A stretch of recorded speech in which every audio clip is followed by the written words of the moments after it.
Hey everybody, it's Peter from the Kia Hyundai channel. Welcome to our live video series. Today we're going to get our first look at the Sorento Hybrid. Now we have already done on video the Sorento plug-in hybrid electric vehicle, so we're going to focus on the hybrid, but this one's kind of an interesting one because not a whole lot of price difference between this hybrid and the PHEV if you factor in the government rebate right now. So we're going to talk about this car, we're going to talk about why you may want to go PHEV or hybrid, and we're going to go fully in depth and do all that stuff. So if you've never joined us at all in the past and you don't know what we're doing, over the next 3 minutes of this video, we're going to let our live audience jump in because we do these live every weekday at 2 o'clock. And if you just want to get to the content of this video, you can skip ahead to the 3-minute mark if you want. If not, you can just see us for news and notes, and we'll also let our live audience join. We have some fun in the next couple minutes, so you can stick around for that if you want. In the meantime, let me just jump in. So here's how to join us live. If you're not live with us, you don't need to go on this page. You need to go on this page right here. Go to our YouTube page, and you will see that there's sort of a standard video there that is definitely in need of an upgrade. I got to update that one. All right, we're going to refresh the page exactly at 2 o'clock Eastern time, which is when you're going to jump on every day, and you're going to find this live video takes over that main spot. You can click into that. And while it runs a quick little ad, and I'm going to try to skip that ad. Ooh, this one's kind of fun too. There's a mini wallet here. All right, we're going to skip this ad. There we go. And while I'm skipping that ad, I'm going to run an ad for our dealerships. And basically, we are supported by 3 dealerships: Brantford Kia, Brantford Hyundai, and Owen Sound Hyundai. And a lot of people watch these videos and decide to buy from us. And if you want to be one of those people, if you're in Ontario, reach out to the link that I'll put in the description as soon as this video is done. You can reach out to me. I'll connect you with our sales team. They'll treat you like family, and we'll go from there. So there we go. Okay, what's going on? Somebody asked about the Niro. Again, I don't have any official information on the Canadian Niro, the Kia Niro. That was just introduced on the 25th, sort of overnight at the Seoul Mobility Show, and which is essentially the auto show from what I understand. And that vehicle, I'm expecting here as a 2023 model. It is not going to be a 2022 model when it comes here because we already have the 2022 Niro out. Other than that, we were at the LA Auto Show. Speaking of mobility shows, they called that the Auto Mobility Show or whatever it was. We were at the LA Auto Show. We talked about the Kia Kia EV6. We talked about the Sorento. Sorry, there's some wind blowing here. Talked about the Ioniq 5. Those cars were there. Kia Sportage is out there as well. Kia Sportage Hybrid, which is another competitor sort of to this, even though it's in the lineup to this. So lots of vehicles to look at on our YouTube channel. And we just did a Hyundai Blue Link Kia Connect, which used to be known as Kia Yuvo Intelligence. Just as sort of a beginning tutorial to start the discussion. It's about 16 minutes long, 16 minutes long. That was posted this morning on our channel, so you can check that out if you want to know how to use some of those features. This car has it that we're talking about today. And I think that's it. We're a little low on likes from some of the regulars, so if you're a regular with us, remember to hit that like button. And if you're not a regular, I'll try to earn it as we go through this video. Hey, we're at the 3-minute mark already, so let's get going. All right, everybody, it's Peter from the Kia Hyundai channel. This is the Kia Sorento Hybrid.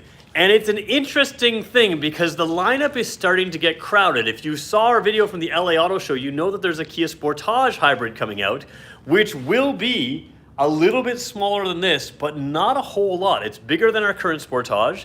It will be a 5-passenger. This is a 6-passenger car. And it is available as a hybrid. So that's what makes it interesting because there's that. And then there's also a PHEV, which is a plug-in hybrid electric vehicle version. And we'll talk about what that is in just a second of this. And let's just take a look at pricing for a second because this vehicle, I think, is fairly priced for what it is. It is about $41,995 for the one we're going to look at today. That's the HEV, stands for hybrid electric vehicle. It's just a hybrid car. We'll talk about that a little bit later. And it is $41,995. Now, the PHEV of the same trim line is $44,995, which is a jump. But this vehicle here, the plug-in hybrids, are eligible for a $2,500 government rebate, which puts you a lot closer to that price. And that makes this kind of an interesting vehicle in our lineup. You got squeezed on the bottom end by the Sportage Hybrid. You're going to squeeze on the top end by the PHEV version of this. And yeah, that makes this mean something you may want to get, you may not want to get, but let's talk about it anyway so you know if it's right for you or if it's not. Okay, first thing, let's talk about what a hybrid is compared to a PHEV. So we've done PHEVs in the past. A PHEV, plug-in hybrid, requires you to plug into the wall. You can do it with a level 2 charger like this, or you can do it, if you can see it right there, with a regular wall plug like that. This one here does not require that, and that may be a big selling feature to some of you right now. If you have a PHEV, when you plug it in the wall on the Sorento, you're going to get about 51 kilometers of pure electric range. So it's a rating that they use. So it's a rating of 51 kilometers of pure electric range. That can vary a little bit in the weather, but let's just call it what it is, 51 kilometers of pure electric range. And then it switches over to a hybrid. And when it switches over to a hybrid, it gets around 7.2, 7.3 liters per 100 kilometers, which compares favorably to this. This is 7 liters per 100 kilometers or 6.4. So you're adding extra batteries, which adds a little extra weight on the PHEV. You're still going to get better mileage than the gas versions of this car for sure with the PHEV, even after you've used your plugged-in range. So what are we looking at today here? This is a traditional hybrid, as Kia calls them, HEV, hybrid electric vehicle. A hybrid vehicle never has to be plugged in. In fact, it never can be plugged in. What it does is has a gasoline engine and an electric motor. And as you're coasting, as your engine is running, and as you're braking, it's using that to charge batteries so that when you do things like accelerate or use a little extra gas, it can use the electric motors to assist you. So this is something that has been around for a long time. Kia's been doing it for a while. The most famous ones, of course, are made by Toyota. We've all heard of the Prius. Think of it like a Prius version of this. And of course, Kia's been in the game almost as long as Toyota as far as being in North America in hybrids. They've been making hybrids for years and years and years and years. So this is not new to us. So here's what we're talking about here. Somebody asked me the battery size difference, and I'm going to be honest. It's a live video. I probably should have memorized that. I had a fairly busy morning, and I didn't memorize the battery size difference. So you can check the website for the battery size difference, but we'll talk about how it works as well. So the way this works is some hybrids use electric motors only on the rear. This one doesn't do that, and I think it's a better system because your all-wheel drive system in this always starts in all-wheel drive. And in the States, this used to be front-wheel drive only. This is an all-wheel drive model. But when you're driving this car, you're always starting from a stop in all-wheel drive. And as you maintain traction, it's going to bring power to the front. A lot of the cars wait for the front wheels to slip, and then it'll move traction to the back. And this is connected through a drivetrain together. So it's not electric motors there working separately from motors here. And I think at this point in the technology development, that's the best way to go if what you're looking for in an all-wheel drive system is security in slippery conditions like snow. That system makes a lot of sense. So hybrid version, basically you're replacing your regular SUV with this SUV, and nothing changes. The only thing that changes is when you hit the start button on this one, sometimes the engine doesn't come to life. You just have to go with a little green symbol in the dash, which we'll show you in a second, and that will tell you that you have started the vehicle. Overall in front, we're gonna look at lighting later. This one has some of the top lighting in the Kia Hyundai Genesis lineup, so that's good to know. And again, any of these hybrid vehicles are actually made in Korea versus the gasoline ones, which are made in Alabama, I believe? Yeah, in the States, in Georgia, well, I don't know. They're made in the States. So over there we have a little bit differences in the types of plastic used versus our gasoline models, and we'll go over that in just 1 second. Somebody asked for mileage. Let's just show it again. I don't know miles per gallon, but 6.4 liters per 100 kilometers and 7 liters per 100 kilometers city and highway. All right, let's jump in as soon as we get the key in my pocket. There's what the key looks like. New logo because it's a 2022 model. You do have a power tailgate there, which you can open with the tailgate button, unlock and lock, and of course the remote start, which again, not everybody is expecting the remote start, and you do have that even though it's a hybrid vehicle. Yesterday we were concerned I might leave Teddy in the vehicle. I did leave Teddy in the vehicle, but I remember just before I left here. So Teddy's here. We're going to use him for our trunk measurement tool. Let's jump inside right now. All right, single tap on this button unlocks just the driver's door. A double tap unlocks all the doors. Powered seat, power lumbar, leather seating surfaces. And actually, I'm not 100% sure if this is actual leather or artificial leather. I think this feels like actual leather to me. We have an artificial leather that we use as well. Jumping in here, again, in the gasoline trim, you would have sort of a wood trim along here. This one does not have that wood look to it. It is more of a metallic look. Some people like that, some people don't. And that's what you're getting. So let me just move my seat back to where I need it here. We're going to hit the start button, but we're not going to fully start the car because we are indoors and it still is a gasoline vehicle. It could run a little bit. So the left side gauge is a new gauge for those of you who are newer to hybrids. Oh, we can take off the shipping mode. This is how your vehicle comes right from the shipping. It hasn't been even through our shop yet. There we go. Left side gauge is kind of useful if you're a hybrid. So when we start the car up, it's going to be... the needle will go right to there. As you accelerate, it's going to go into the eco mode. As you use lots of power, it's going to go into there. And as you brake, decelerate, or whatever, it's going to move the needle in here, showing that you're putting charge back in the batteries. And again, you never have to ever plug this in. and it gets very good fuel efficiency. You just drive like normal. And the other thing worth pointing out is it has 227 horsepower, which is more than the 4-cylinder engine, sort of the traditional efficient engine in this vehicle. So you step up your power, you step up your torque a little bit, and you also have a turbo engine, a 1.6 liter turbo engine in this vehicle. So you've got a lot more instant torque, which is kind of nice to have. Very simple dash in here, and I really like this display. There's a lot to show you here, but let's just go through some of the basics. Lane keeping assist, lane follow assist. So we have buttons for both of those, and you'll see the eco mode right there. To the left of that, you see the little lane keeping assist, and you do have the lane follow assist. We'll talk about what those are. Actually, let's just talk about what those are right now. Lane keeping assist sees the lane marker. So these little gray little lines on this display, when it sees lane markers, those gray lines will turn to white lines. So you'll know that it sees lines. And this little symbol here will go green when it's capable of keeping you inside the lane markers. And then the other steering wheel item, which is, again, just going to zoom in a little too close here, sorry. That steering wheel button can be pushed right there on your steering wheel. When that is pressed, that little gray icon shows up there, or whitish icon, and it will go green when it's active, and that is capable of steering the vehicle itself to keep you in the lane. So essentially, you're still responsible for the vehicle, but you can feel the wheel kind of moving within itself to keep you centered in the lane. And it basically is a really good feature to help on a long road trip to keep you centered in the lane. I really like that feature, and you have it on this car. So we'll talk about some of that a little bit later. You also have forward collision avoidance, some other safety features in here. I'm gonna keep moving on here. So down there, driver attention level. So that'll just tell you to take a break if you are driving too long, or if you're driving not very good. Yeah, no tachometer because it's a hybrid. That's correct. So sorry if I missed some of those comments. Lots of menu items in here to just look at various things. You can change the theme selection, which is very minor changes to the coloring over here. But there's sort of your menu items. We'll do a separate video on that. Then you have your speedometer here if you want a digital speedometer. There's your engine temperature, which just gives you, it's kind of useful information to have in a hybrid if you're a nerd like me. And then you have the all-wheel drive gauge. And I love this because what you have is these bar graphs fill in color bar graphs as you're driving, and you can see which wheel is getting how much power. So when you have most of your power to the front wheels, you'll see these a little bit larger, and you're putting power to the rear wheels, and you can see every time you take off from a start, all of these wheels will have bar graphs filling up, and then you can see it transfer the power back. So you always can see how your all-wheel drive system is working, which is pretty cool. So there's that. Jumping over here, we have an 8-inch display. You guys know why we like 8-inch displays right now, because you get wireless Android Auto and wireless Apple CarPlay. This one does have the Sirius XM stereo. It is not an upper level stereo on this EX trim. So somebody asked if it has Harman Kardon or Bose.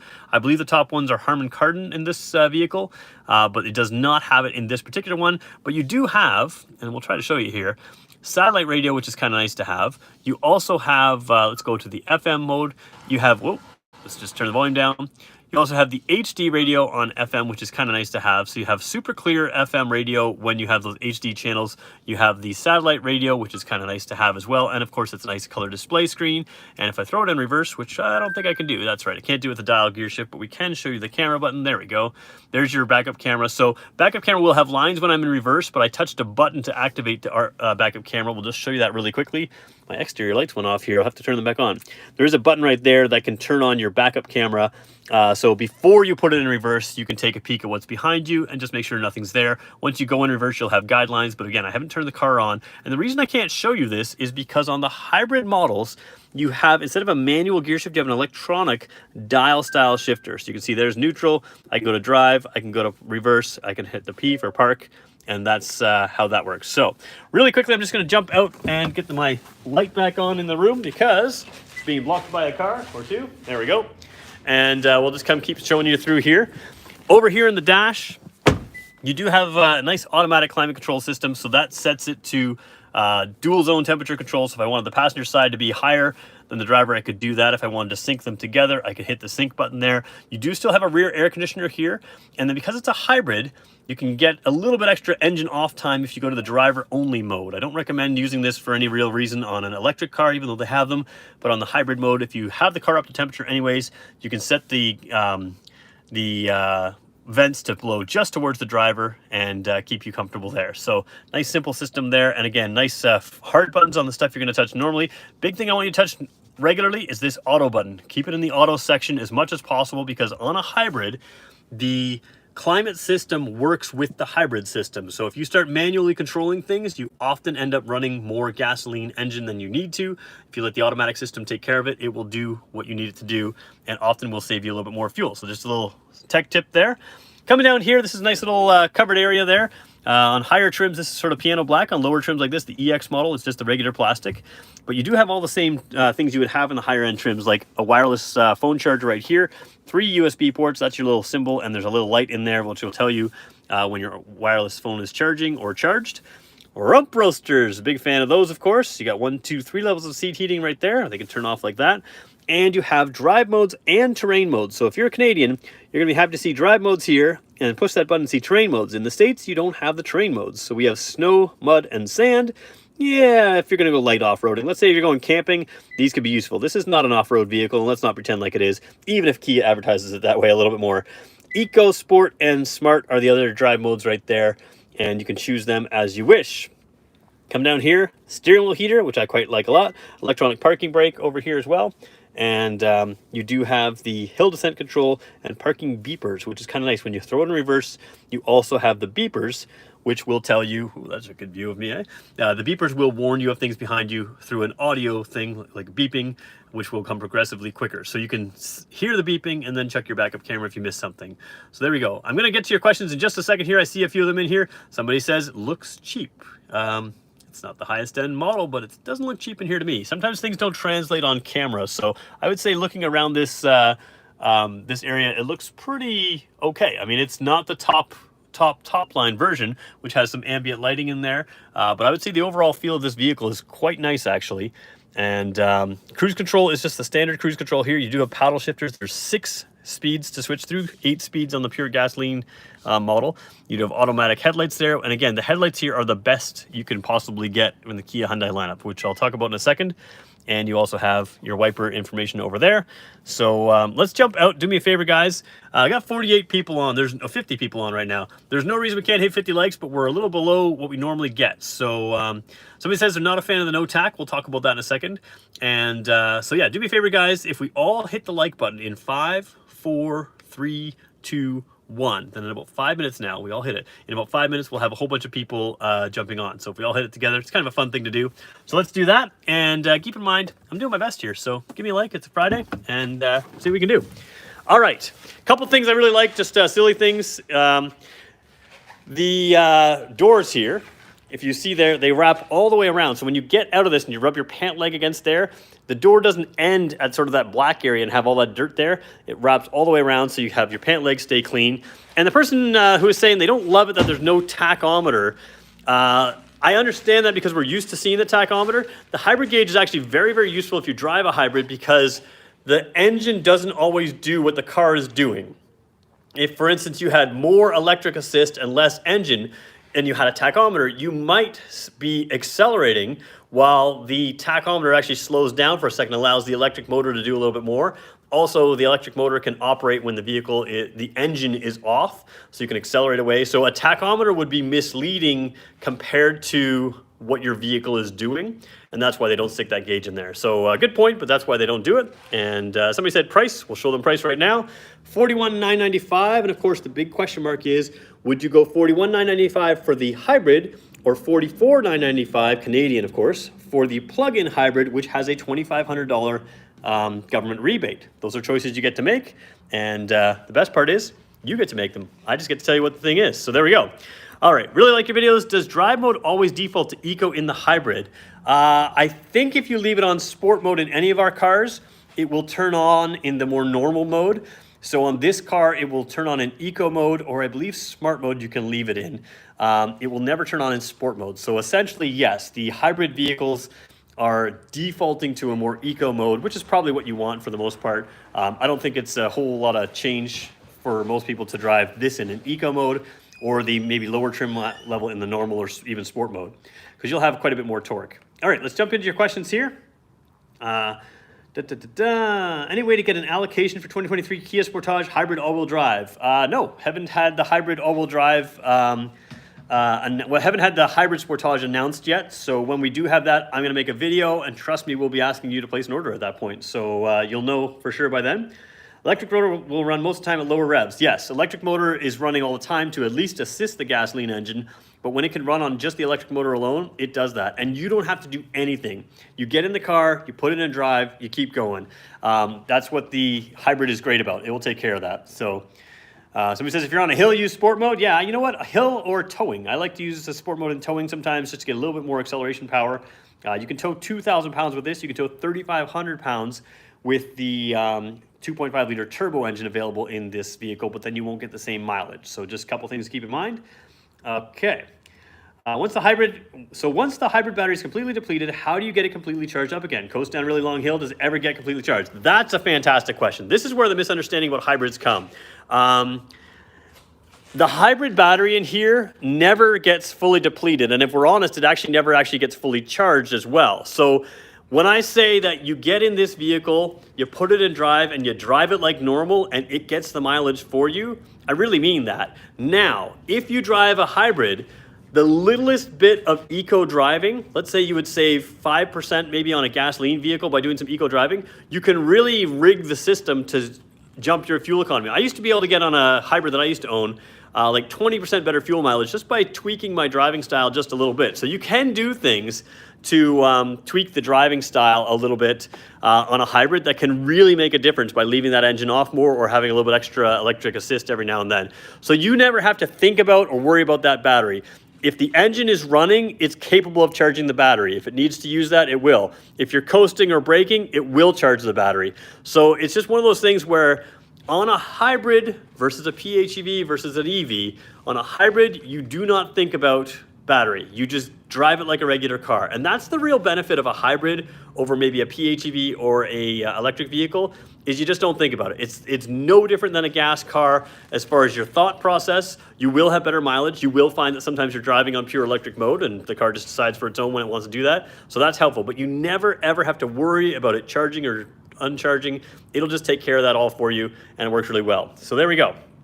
Hybrid system changed in the last 10 years. Yeah, sort of. There's been a lot of updates. Obviously, anything in the last 10 years, especially in the Kia Hyundai world, has really updated in the last 10 years. But essentially a similar process, updated batteries. It's still the exact same idea or exact same concept of the electric assist working with the gasoline motor, and when it can, avoiding the gasoline motor from running at all. So, okay. Where are we here? Passenger side looks nice. Somebody said sport mode's a waste of time. I don't fully see. I think they mislabel the sport mode. I think they should call it power mode. Let's be honest, you're not driving like a sports car in this, but it does leave this engine. So keep in mind the engine on its own in this is a 1.6 liter turbo. Traditionally that makes about 195 foot-pounds of torque, or right down at like 1400 RPM. So what you're doing with the sport mode is it keeps the engine in the power band and has the electric motor assisting at a higher level. So sport mode's not so much a waste of time, I just think it's mislabeled. It's more of a power mode. So when you need that extra accelerating power, you can use sport mode. For a lot of people in this car, you're not gonna use it. You just use your right foot to go down. You always have full power if you go floor it. The difference is that half throttle, 3/4 throttle, that's where the sport mode will feel punchier compared to the half throttle, 3/4 throttle on the other modes. So, but it will waste a little bit more fuel. So, when you press park, it automatically takes it out of gear. That's correct. You guys don't like the gauge cluster? I'm okay with it. Okay, my nemesis, the lights, yes. Could I do more Genesis reviews? No, probably not. I'd like to, but we don't own a Genesis dealership, and that's why we do Kia and Hyundai stuff. That's where I can study. That's where I can get all the information that I need. So that's why we don't do a lot of Genesis. I might dabble in them here and there. As technology comes out, we'll try to get a few in here, but we're always going to focus on Kia Hyundai stuff unless somebody buys a Genesis dealership and we can get them in here, then for sure we will. Okay.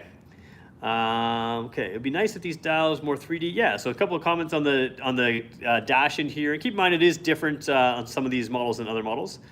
Yeah, if you drive short distance, keep it in eco. Yeah, I would say for most people, they drive in eco all the time. In this car, that's probably what most people are going to do. But again, you don't have to think of this as a purely eco vehicle. I'm an eco-friendly person. You can just drive it like a regular car you would, and it'll work with you to get better mileage. So that's something to keep in mind. Always wonder why manufacturers didn't come up with recharging besides braking, and Kia now uses solar charge on new EV. Yeah, so some solar charging is available on some of these things. What's the biggest screen option availability? So that's a good question. The biggest screen in this car right now, so on the gasoline model, I have to check my specs, but on the gasoline model, you can get a 12.3-inch display screen in here and a 10.25-inch screen over there. On this one, I don't know if you can get the 12.3. I don't remember checking my specs before. I didn't check those specs before I started on this, and I can't remember. I haven't actually seen, oh, maybe I have seen the SX. I don't remember anymore. Oh boy, we're failing here. I think, no, the SX is, yeah. Boy, so that's the difference. I haven't seen the EV. I've seen the PHEV. That's where I was getting wrong. So on this one, you can get a 10.25-inch screen over there, and that is the largest screen. Right now, we have the 8-inch. Keep in mind, at this point, those 10.25-inch screens are wired Android Auto and Apple CarPlay, whereas on the other models, they will be wireless. So, all right, let's go back seat space and trunk space. And just so you guys know, we're still going for about like 50 likes. So we need to get 15 more likes sometime between now and when we're finished in the video. Let's jump in the back seat here. Captain's chairs are the norm in this. This is what you get. So there's no middle seat here. Some people like that, some people don't, but that's what you get. And my job is to tell you what you get. So cup holders in the door because there is no center seat with that center armrest, but very well equipped back here. So jumping in here, let me just show you the back seats here. On the driver's seat in front, or so the passenger seat, I guess. Pocket over here, and then the bigger pocket or stretchier pocket down here. USB port in the back of the seat. 2 vents over here. Let me just move my camera mount. There we go. Down there you have a 12 volt and a USB port. I believe we had on the higher trim levels also a 110 volt plug. We got plastic that I didn't strip off the car there. And so that is reflection. Yeah, sorry, that's reflection up there. When I saw those right there on the camera, I thought for a second there's extra. Anyways, that's not. 2 ports there. And then again, the USB port over here. So a lot of USB ports. And then if I try to get around here on the side of the captain's chair, there we go. You can see it. Perfect. This is like a little pocket for a cell phone or a wallet or something small in there on the side of the captain's chair as well. And then the armrests here are necessary because you have no center armrest that pops down, but they come way down too far. And the idea behind that is as I tilt that backrest back, this will come up. But if you sit level, you can just ratchet that up like that. So you've got it ratcheting up there. All right. My buddy Umberto from Puerto Rico is saying smash that like button. Yeah, we are a little low on likes today, so I don't know if I'm not doing as good of a job or just not in the vehicle, do me a favor, guys, hit the like button. Jump down here, pretty good space here. The floor feels a little high to me, kind of like the PHEV compared to the gas model. I don't know the actual measurement, but I'm still on the seat here pretty good. Knee room, leg room is just phenomenal, and of course this can move way forward to create more third row leg space. In this video, I'm not going to get into the third row. It's the same as our gasoline vehicles from everything I can tell. But I'm going to come back to do these vehicles probably as early as next week, and we'll go through some more of that. So we'll do that as well.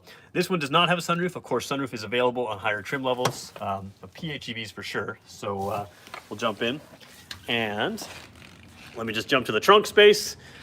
So as we jump to the trunk, it is a power-operated tailgate, which means there's a lot of ways to open it. Well, the way I'm going to open it today is just using the key fob. If you want to do that, you can just hold this button right there. You see the lights blink there. No LED rear lights on this one. There are LED rear lights on higher trim levels like PHEVs and that kind of thing. There, here's my teddy bear.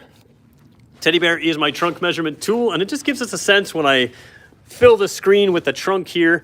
You don't really know how big it is. So now you can see teddy bear. If you're looking at any of our other videos, anything we measure trunk space, we try to use a teddy bear. So this is easily a 2-person or a 2 teddy bear trunk as far as one there and one there. Good trunk space in here. And underneath here, you do have the jack there. So you do have a spare tire underneath this vehicle as well. And then you have a 12-volt battery underneath there. So just like the plug-in hybrid, the battery's in the same spot. So no real underfloor storage in that area, but of course 2 seats that can pop up as well. Tell Teddy to lose some weight. You guys are rough on Teddy. Teddy's my pal. Teddy needs to stay the exact same size for the rest of his entire useful life. All right, so we'll put teddy bear there. Stay Teddy. Oh boy, okay. All right. Okay, so you got space back here, of course, with the 2 seats that fold up. And then a couple other things to point out. You do have the air conditioning vents back here. There's some shipping plastic on that knob, so that's why it looks like cheap plastic. I have to peel that off there. But that's your rear air conditioning controls, which you can control from the front or from back here. You'll notice the USB port there. You can fold down the seats, the middle row seats, using those buttons there. There's the 12-volt port, a place to put your cups and iPads or something else. And then, of course, same thing on the other side, no controls, but you still have the vent and the USB port. So everybody here, no matter where they're sitting, has plenty of USB ports to power their devices. And one thing I really like is this double button to close. So this one here just closes it. But if I tap this one, What that does is it closes the tailgate and locks the car. So watch the lights blink when it's closed, and then it's locked. And the difference is, if you just hit the close button and you had this key fob in your pocket, we used to have to walk around to the button over here and have to hit that button to lock it. So now, of course, that lock button, you can just hit the lock button, everything closes and locks, and I just think that's a better system there. I'm gonna take a quick look at lighting. We're gonna use this to unlock the door. So one tap does just the driver's door. We're gonna make sure they're all unlocked right now. I'm gonna go lighting on. I'm gonna go left side signal, so we'll show you here. Oh, I shouldn't talk about the blind spot detection here. There is a little red, I don't know if you can see it, that will turn red in the lights. So blind spot collision avoidance means that it's not just blind spot detection, it can avoid a collision. It can brake that opposite side wheel if you're turning into something that's in this lane here. That also means you have rear cross traffic alert, which means if you're backing up and I'm crossing your path, you can be warned in your screen by sounds and by visually. And then of course you've got the signal lights up here. Now, remember when I mentioned the headlights out front? These are the best you can get. So the way you can tell if your Sorento has the best possible lights is on the lower trim levels, your signal light would be up here and you would have LED lights over there. On the higher trim levels, your LED lights kind of look a little more like circles, 3 circles like that. Your daytime running lights are right here. And as you can see, they will change to your amber signal lights when you're using them. But check out how good these lights are. As soon as you come down here, blazingly bright. And that is what you want when you're driving at night. You have a really sharp cutoff that you can see there. And you also have that daylight type white color, so it's easier to recognize what's in front of you. You recognize things. There we go. Red triangle pops up in the wing mirrors. Yeah, the red triangle pops up in the mirrors there for the blind spot collision avoidance. But again, collision avoidance means that the car is capable of jerking you away from some of those things there as well. All right, we're going back to your questions. And for whatever reason, I'm not earning your likes. I've got your views, but I'm not earning your likes. We were going for 50. We're still 11 down. Some of you are like, this guy's just not worth a like today. And I mean, I guess I can handle that, but you know, I'm giving my best here, so we'll see what we can do. There's your rear lights there. One thing I love about the rear of this vehicle is your wiper. Instead of sitting here and collecting that snow and water that melts and then refreezes to your windshield and creates a problem for your wiper, the wiper is actually buried up over here. So when it swipes down and swipes back up, it's away from all the snow and ice, and it doesn't have the ice collect on it, which is nice. It looks good for styling, but it also is up there. Somebody asked me miles per gallon. I don't do conversions in my head, but we've shown miles per gallon, liters per 100 kilometers a couple times. So if you want to Google liters per 100 kilometers, you can find out the miles per gallon. We, of course, are based in Canada, and I don't have the direct conversion, but I can show you one more time the mileage on this car. 6.4 liters and 7 liters. So 6.4 city, 7 liters highway. You can do a quick Google search to do that. Are the outside mirrors heated? Yes, virtually all of our cars. I think every one of our cars have heated outside mirrors. And to turn that on, somebody's saying 35 to 37 miles per gallon there. So virtually all of our, I don't know if that's right, but I assume so. All of our outside mirrors are heated. To activate them, you're gonna turn on your rear defrost. So a lot of people don't realize that their mirrors are heated, but you're gonna turn on your rear defroster to get that. So that's how that works. So let's go and take some more of your questions here. We'll finish up the video, a couple more minutes here. And we're getting there with the likes. We're at 47, so we only got 3 people holding out on us now. I feel a little better now. Office door is open. I know, you know who went through there? The boss. So maybe he's trying to listen to me instead of having to watch me. Maybe he's keeping an eye. Maybe this is my last evaluation ever. It's time to give Teddy Bear a name. He's been loyal. I think Teddy Bear has a name. He's Teddy Bear. You know, you don't want to go too far. I don't want Teddy Bear to have a name as one of our customers because, or you never know. You guys are using an iPhone to film. Smart. We don't need big expensive cameras to handle these vids. No, you don't need a big expensive video at all. We're not here about video quality, even sound quality. What we're here about is information. If I can give you good information, I'll do my best. And to be fair, I have an iPhone 11 Pro, and it's got a better camera than a lot of the portable cameras we've used as well. So there we go.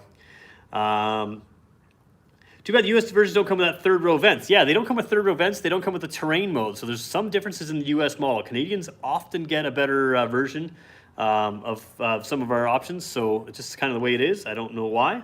Nearly 1,000 cc with seats folded down, 600 cc with seats in normal. I don't know what, oh, cubic, it's not cubic feet, not cubic centimeters, so I'm not sure what we're talking about. Somebody put in some information there. Hard plastic on the back of the seats for the kids. Yes, so that's one thing I've always talked about. I've got kids, and if anybody who's ever had kids, or if you're about to have kids, you want to look for a vehicle with this hard plastic here, because when you're in those car seats, that raises the seats up, the kids are going to kick right in the back of your seats. And even if they don't kick it, they're going to touch it eventually, trust me.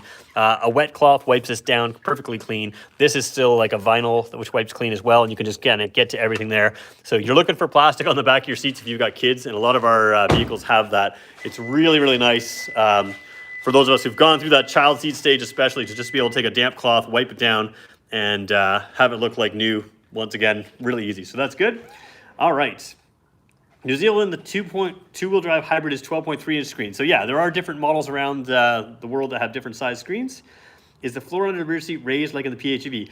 It's hard for me to tell. I feel like it is slightly raised, but I don't see the size of the battery underneath there. So it seems to be a little higher to the gas model. What we'll do is we'll get a gas, PHEV, and hybrid in on a video, maybe as early as next week, and we'll go through some of those exact differences. So if you want to see some of that stuff really compared in depth, this is not the only time we're going to review this vehicle. We're going to have it back, you know, dozens and dozens of times to go through all of your questions. So we'll try to figure some of that stuff out as we go further. It does feel like it's slightly raised compared to the gas model.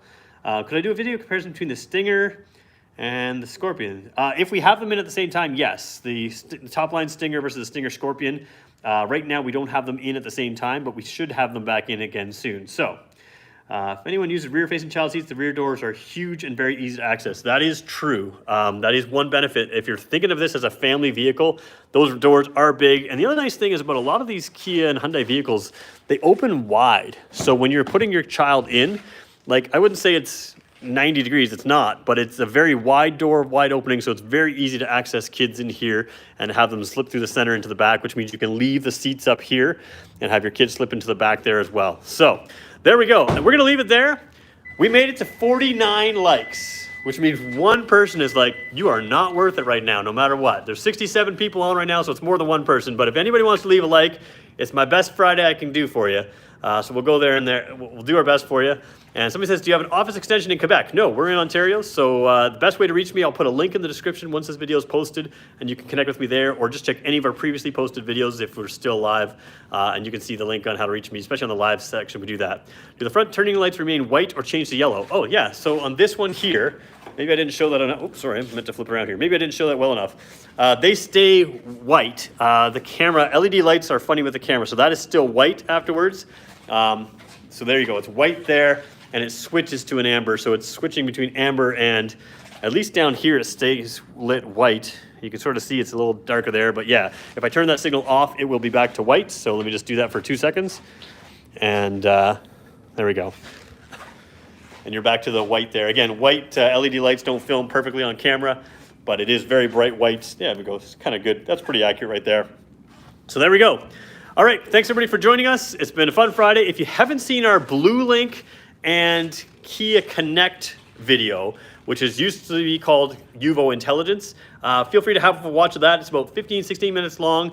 For those of you that have either Blue Link on your Hyundai or Kia Connect / Yuvo Intelligence on your Kia, I don't know that that video is perfect, but it'll at least get the conversation started, and we can continue to make more videos from there. So I haven't done a real proper video on that until this morning. I put that up today, so have a look on that. And yeah, it's been fun, guys. Thanks for watching. Thanks for the likes. We got up to 60. That was awesome. And we'll see you again Monday with at 2 o'clock with more live videos. Talk to you soon.